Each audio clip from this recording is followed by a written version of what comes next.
La simplicité qui enrichit aussi, par exemple, les réflexions sur le processus attentionnel. Comment penser ce processus attentionnel?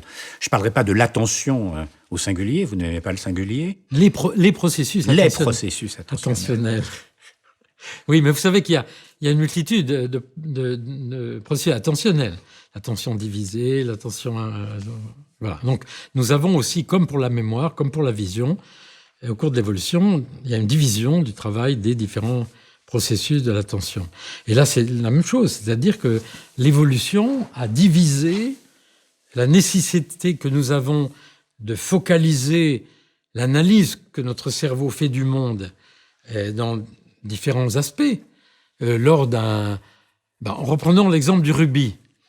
Vous me pardonnez, mais c'est parce que en ce moment, ça m'intéresse.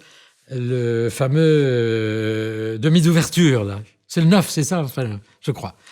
Eh bien, il est obligé de faire attention à la fois à l'endroit où est le ballon dans tout ce monde de talons, là, pour savoir où il va. En même temps, il est obligé de regarder où sont les gars qui sont autour du pack, donc dans l'espace qui est un peu plus large que nous.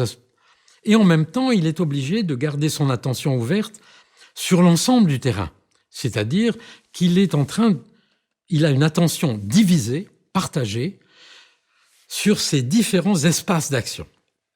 Donc nous pensons actuellement, et c'est là-dessus que je travaille avec le mathématicien Daniel Benquin, que pour traiter ces différents espaces, le cerveau utilise des géométries différentes, des géométries non euclidiennes d'ailleurs, exactement comme quand on essaye de se rappeler soit son mouvement dans Paris, soit son mouvement, soit ses gestes ici.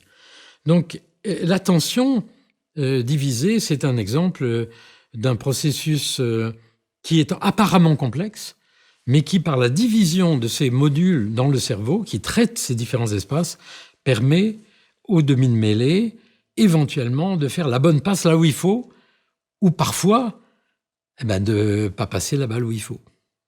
Et inversement, est très intéressant aussi ce que Stanislas Dehaene appelle, c'est pas lui qui l'a baptisé d'ailleurs, les processus de cécité inattentionnelle. Oui, bien sûr, oui, puisque mais ça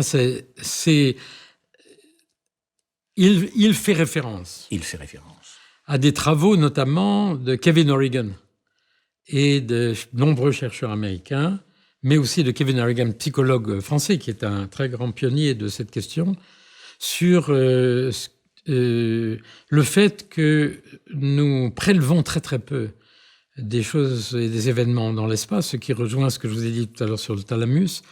Et Kevin avait fait, comme nos amis américains d'ailleurs, un très joli film dans lequel on voyait passer un singe et les gens ne s'apercevaient pas du singe qui passait.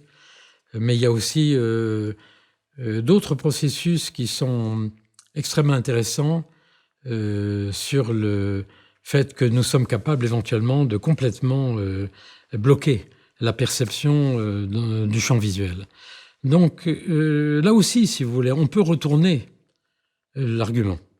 C'est-à-dire qu'on peut appeler ça un déficit attentionnel, c'est ça que vous avez... Cécité inattentionnelle. Cécité. Je crois que c'est le terme qu'il utilise. Non, pas, je me trompe peut-être. Et moi, je retournerai volontiers l'argument, puisque vous m'en donnez l'occasion. La science est faite d'opinions différentes, en disant que c'est une remarquable invention de l'évolution de nous avoir permis d'éliminer un certain nombre d'éléments dans le monde qui ne sont pas pertinents par rapport à l'action qu'on veut faire. Et comme tous les mécanismes, et comme toutes les découvertes scientifiques, ce mécanisme peut être appelé un déficit ou peut être considéré comme un avantage. Mais si nous devions en permanence prendre en compte la totalité de ce qui se passe autour de nous, nous ne pourrions jamais agir.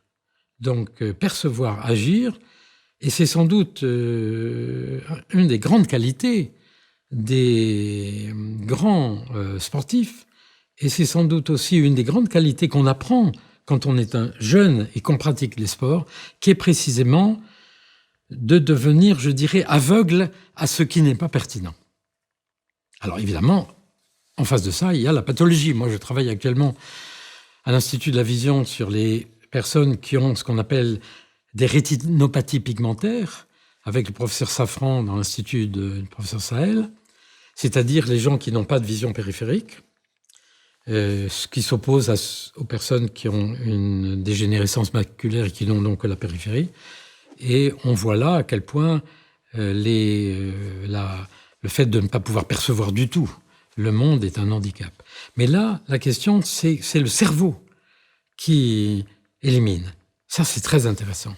Et vous concevez d'ailleurs la simplexité comme anticipation perceptive. Oui, mais c'est-à-dire que l'idée que l'évolution a construit ces processus apparemment complexes et que j'appelle simplexes, y compris ces déficits ou ces blocages de l'attention, sont presque toujours au service de l'efficacité, de la capacité de résoudre les problèmes de nos rapports avec l'environnement vite et de façon efficace. Parce qu'il faut aller vite.